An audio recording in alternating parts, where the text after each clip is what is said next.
नमस्कार, चंडीगढ़ से आपका स्वागत है। मैं हूं आरजू। आइए सबसे पहले नजर डालते हैं कुछ अहम खबरों पर। प्रधानमंत्री ने आज मेरठ में मेजर ध्यानचंद विश्वविद्यालय की रखी आधारशिला। कोविड संक्रमण के बढ़ रहे मामलों को देखते हुए हरियाणा सरकार ने लगाई पाबंदियां। और पंजाब मंत्रिमंडल ने लिए कई अहम फैसले।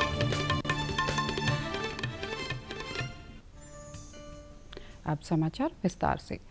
प्रधानमंत्री नरेंद्र मोदी ने आज मेरठ में मेजर ध्यानचंद खेल विश्वविद्यालय की आधारशिला रखी। इस विश्वविद्यालय की स्थापना सगाना कस्बे के सलावा गांव में की जा रही है।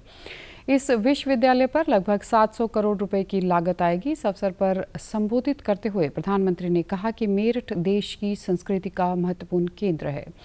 उन्होंने मेरठ की महानता रामायण, महाभारत और जैन तीर्थ स्थलों के तौर पर जिक्र किया और कहा कि 5 प्यारों में भी एक मेरठ से थे। आज़ादी की लड़ाई और 1857 के आंदोलन के दौरान मेरठ द्वारा दिए गए योगदान का भी प्रधानमंत्री ने जिक्र किया। उन्होंने कहा कि मेरठ देश की ऊर्जा का केंद्र है। नरेंद्र मोदी ने कहा कि अब मेजर ध्यानचंद खेल विश्वविद्यालय से निकलने वाले खिलाड़ी देश का नाम रोशन करेंगे। इस यूनिवर्सिटी का नाम मेजर ध्यानचंद जी से जुड़ जाता है। उनके नाम में जो शब्द है ध्यान, बिना ध्यान केंद्रित किए, बिना फोकस एक्टिविटी किए कभी भी सफलता नहीं मिलती है। और इसलिए जिस यूनिवर्सिटी का नाम ध्यानचंद से जुड़ा हुआ हो, वहां पूरे ध्यान से काम करने वाले नौजवान देश का नाम रोशन करेंगे, ये मुझे पक्का विश्वास है। नरेंद्र मोदी ने कहा कि इस खेल विश्वविद्यालय की स्थापना से युवाओं को अपनी खेल प्रतिभा में आगे बढ़ने का अवसर मिलेगा। प्रधानमंत्री ने मेजर ध्यानचंद द्वारा खेलों में दिए गए योगदान का जिक्र करते हुए कहा कि यह विश्वविद्यालय खेलों के क्षेत्र में युवाओं का मार्गदर्शन करेगा और 1000 खिलाड़ी इस विश्वविद्यालय से निकलेंगे। ये आधुनिक यूनिवर्सिटी दुनिया की श्रेष्ठ स्पोर्ट्स यूनिवर्सिटी में से एक होगी। यहां युवाओं को खेलों से जुड़ी अंतर्राष्ट्रीय सुविधाएं भी तो मिलेगी। ये एक कैरियर के रूप में स्पोर्ट्स को अपनाने के लिए जरूरी स्किल्स का निर्माण करेगी। प्रधानमंत्री ने अपने संबोधन में सरकार द्वारा खिलाड़ियों को दिए जाने वाली सुविधाओं का भी जिक्र किया। प्रधानमंत्री ने आज काली पलटन मंदिर भी गए। उन्होंने अमर जवान ज्योति और शहीद स्मारक पर श्रद्धांजलि अर्पित की और मंगल पांडे की प्रतिमा पर पुष्प अर्पित कर श्रद्धांजलि दी। प्रधानमंत्री ने राजकीय संग्रहालय में इतिहास के पन्नों का अवलोकन भी किया।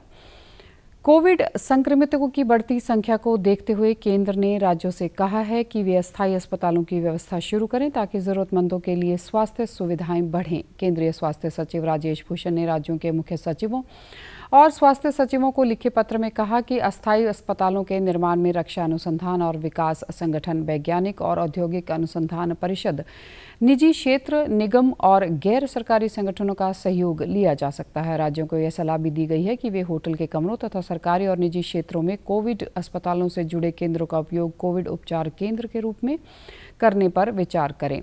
श्री भूषण ने कहा कि हर स्तर पर नियंत्रण कक्षों को सक्रिय किया जाना चाहिए। जांच, एम्बुलेंस और अस्पताल में बिस्तर उपलब्धता की सुनिश्चित व्यवस्था होनी जानी चाहिए। आम जनता को इसकी जानकारी दी जानी चाहिए। राज्यों को यह सुनिश्चित करने के लिए निर्देश भी दिए गए हैं कि वे कोविड के सभी मौजूदा केंद्रों में सभी सुविधाएं उपलब्ध हों।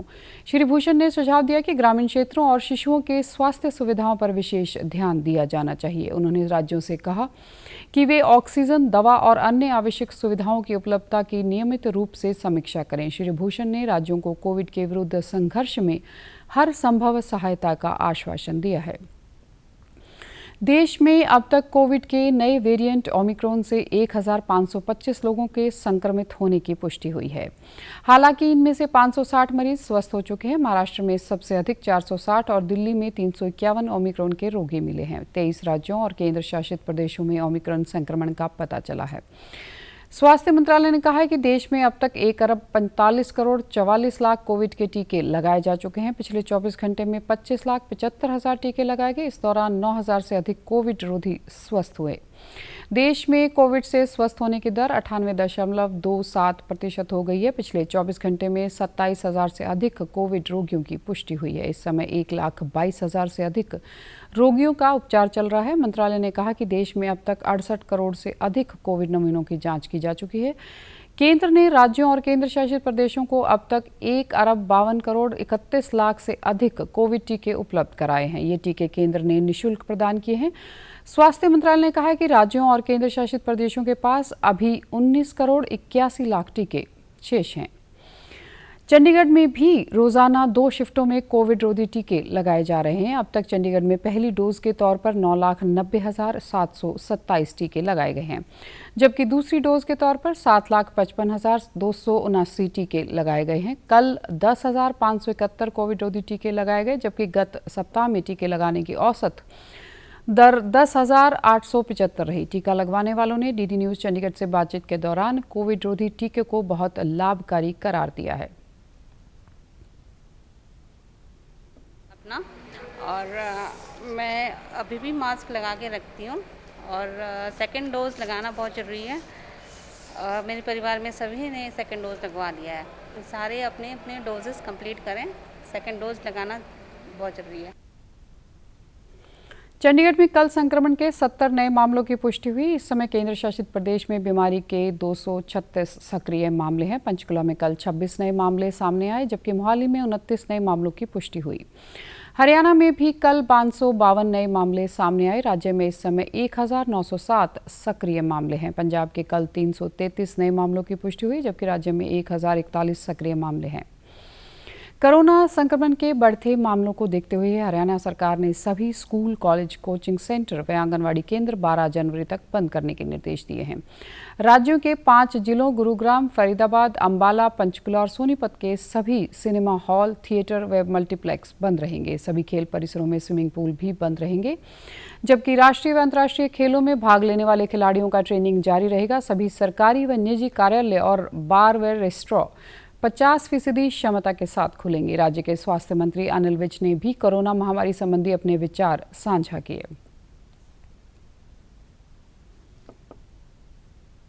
सरकार ने नई पाबंदियां लगाई हैं। जिलों को 2 हिस्सों में बांट दिए। जिनमें ज़्यादा संक्रमण है उनको A कैटेगरी में रखा है। उसमें गुड़गांव, फरीदाबाद, सोनीपत, अंबाला, पंचकुला है। इनमें ज़्यादा सख्तियां लगाई गई हैं, बाकियों में भी सख्तियां लगाई गई हैं। यहाँ पर जो बाज़ार हैं वो 5 बजे बंद हो जाएंगे और सारे दफ्तर जो हैं वो 50% कैपेसिटी के साथ चलेंगे। हरियाणा के सभी क्षेत्रों में 100 से अधिक लोगों के एकत्र होने के लिए जिला प्रशासन से अनुमति लेनी होगी। सभी स्थानों पर सामाजिक दूरी बनाए रखने और मास्क लगाए जाना सुनिश्चित किया जा रहा है। पंजाब की आर्थिकता को बढ़ावा देने और रोजगार के नए अवसर पैदा करने के लिए राज्य सरकार ने नए मेगा और अल्ट्रा मेगा प्रोजेक्टों के लिए प्रोत्साहन के विशेष पैकेज को मंजूरी दी है। मुख्यमंत्री चरणजीत सिंह चन्नी की अध्यक्षता में हुई मंत्रिमंडल की बैठक के दौरान फैसला लिया गया कि 1500 से 2500 करोड़ रुपए के निश्चित पूंजी निवेश और 20 MBA की न्यूनतम कॉन्ट्रैक्ट वाले प्रोजेक्ट को मेगा प्रोजेक्ट में रखा गया है, जबकि 2500 करोड़ रुपए की पूंजी 30 MBA वाले प्रोजेक्ट मेगा सूची में होंगे। इन प्रोजेक्टों को निश्चित समय तक विशेष बिजली दरें प्रदान की जाएंगी। मंत्रिमंडल ने राज्य की सभी गौशालाओं के बिजली बिलों के बकाया माफ करने को भी मंजूरी दी है।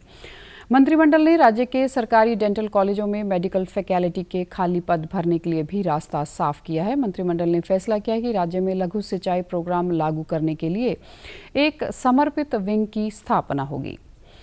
पंजाब के मुख्यमंत्री चरणजीत सिंह चन्नी ने चमकौर साहिब में 5 करोड़ 60 लाख रुपए की लागत से निर्मित सिटी सेंटर का लोकार्पण किया। मुख्यमंत्री ने चमकौर साहिब के सरकारी अस्पताल में 200 200 LPMPC ऑक्सीजन जनरेशन प्लांट का उद्घाटन भी किया। इस अवसर पर संबोधित करते हुए मुख्यमंत्री ने कहा कि पंजाब कोरोना की संभावित तीसरी लहर या ओमिक्रॉन के खतरे से निपटने के लिए पूरी तरह तैयार है।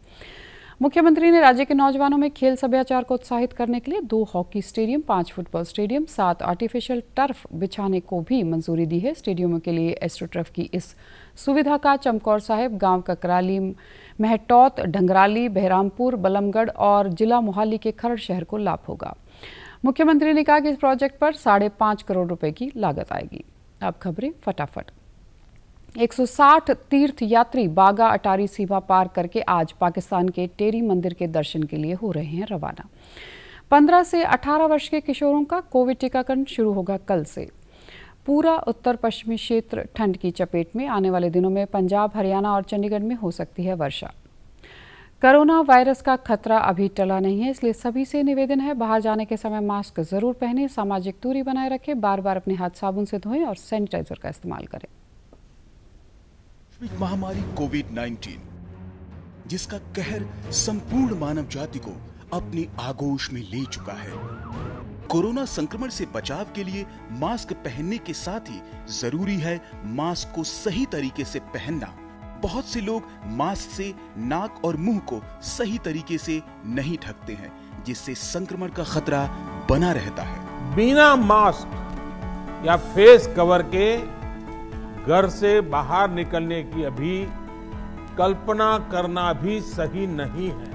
Mask up India.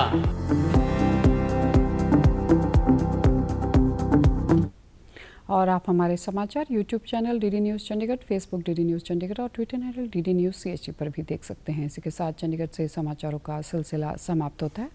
अब मैं स्टूडियो से बाहर जा रही हूँ तो मैं अपना मास्क पहन रही हूँ। आप भी घर से बाहर जाएं तो मास्क ज़रूर पहनें। नमस्कार।